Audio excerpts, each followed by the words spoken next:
Cage fans? It's Kimber Schaefer here with Rage in the Cage OKC, and I am in disbelief. I mean, it's been 3 months since we've been here doing pre-fight interviews, but finally we are back at it. Rage in the Cage 73 is going down on Saturday, June 13th at the Oklahoma City Farmers Public Market, and Blake is back. I mean, we got to see you grapple. I think it was last event, but I was so excited when I saw the fight card and see that you were actually back in the cage, an actual MMA bout. And so you took a little bit of a break. I mean, you had a tough couple of losses there.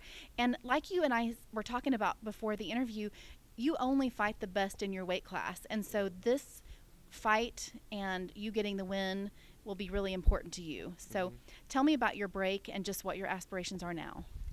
Well, first of all, it wasn't a break from fighting. I fight every single day. It was a break from competing and competing in just one sport. I've competed in several sports over the course of this year. I've actually competed once every month, at least once every month, in jiu-jitsu tournaments and MMA fights and grappling matches, so on and so forth. But I'm really just getting back to my game, getting on top of everything, training as much as I possibly can, working, providing for my family, and doing my thing. I never really get a break because people really like to hear my opinions, and I talk a lot. So every time I do something like this, you know, I get the chance to do it all over again. So it hasn't stopped for me. This train keeps rolling. You make my life easy, actually, because you are a good talker and you are an easy interview. And so I really like that about you. So it's been a year since you've actually been in the cage for an actual MMA bout, but you have, like you said, you've stayed busy. Do you feel like you're a stronger person right now than you were a year ago, or just the same old Blake?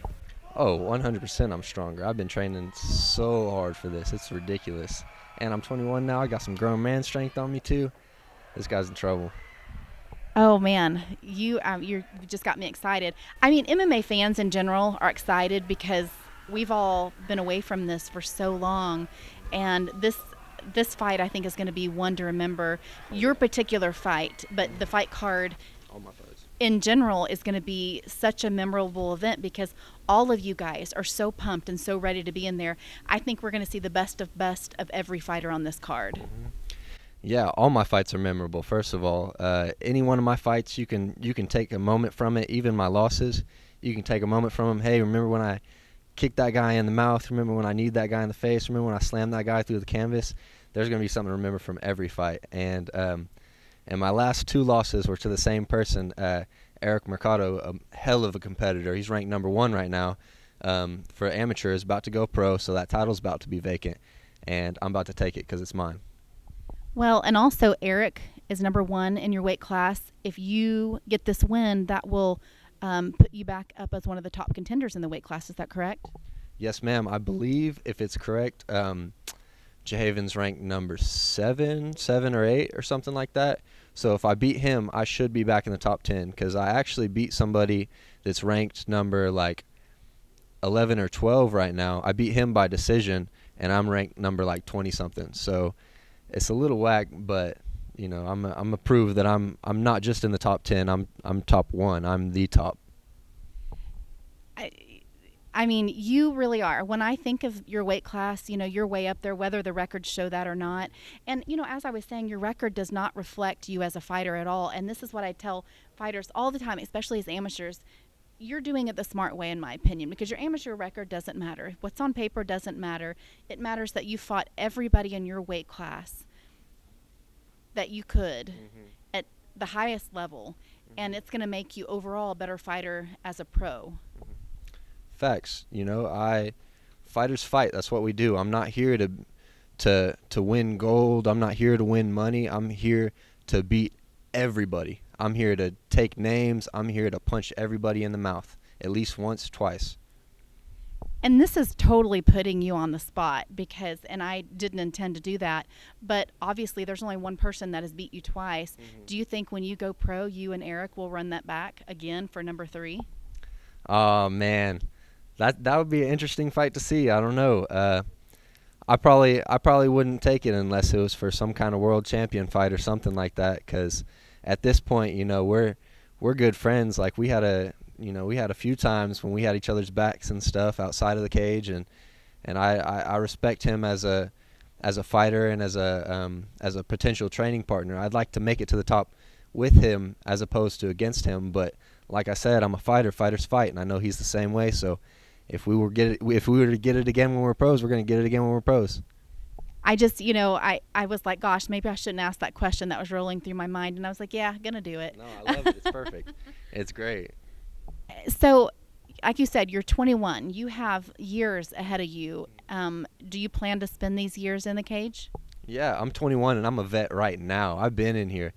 I'm gonna do this till the day I die. There's not gonna be a day I'm not fighting or teaching somebody how to fight uh, or showing somebody the ropes of the cage. You know, there's always something to do in this MMA game. You know, if I'm not fighting, I'm gonna be doing interviews like you. If I, you know, God forbid it, if I break my back and can never fight again, I can hold the camera. You know, I love this fight game. I love the fans. I love Oklahoma.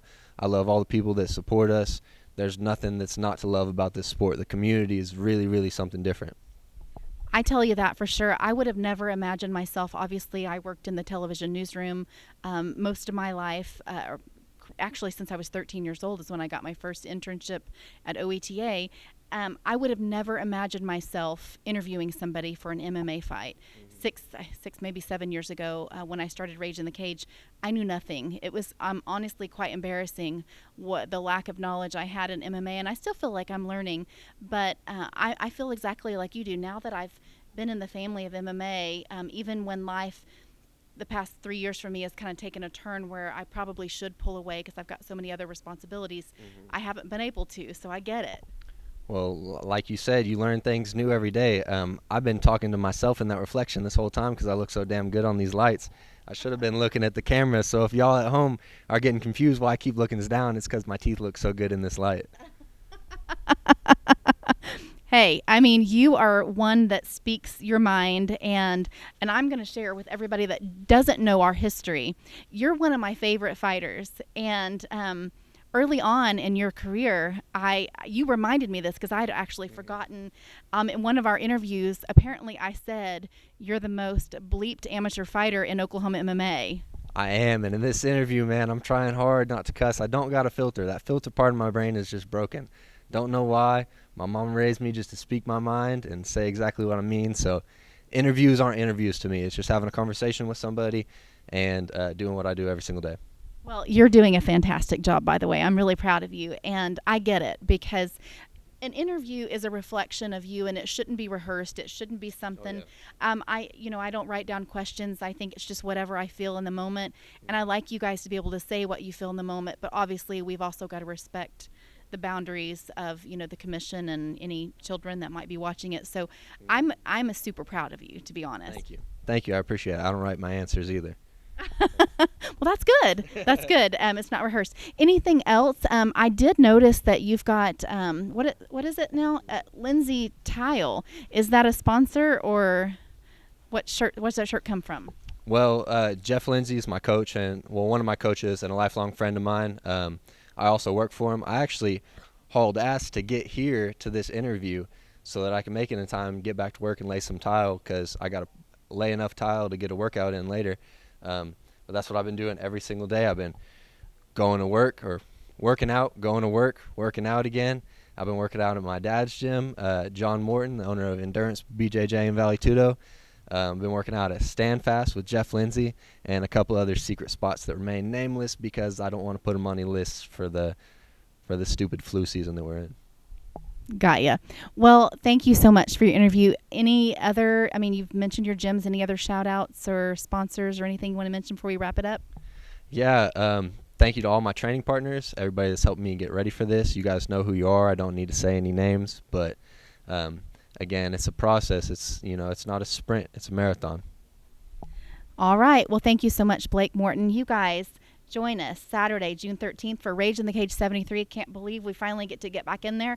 I will say that as of right now, we're in phase 2, and so we are still limited on the number of tickets that we can sell. So if you actually want to be there live in person, I would get with Blake Morton or any other fighters on the card and get your tickets ASAP because I don't know at this point the number of people that we're going to be allowed to have in the arena that night at the Oklahoma City Farmers Market Event Center. So get them quickly, and we hope to see you there. Oh, if you don't get them, of course, my media team that works behind the scene right here will hopefully get us up and running for Fight TV. And other than that, we hope to see you then. Thank you so much.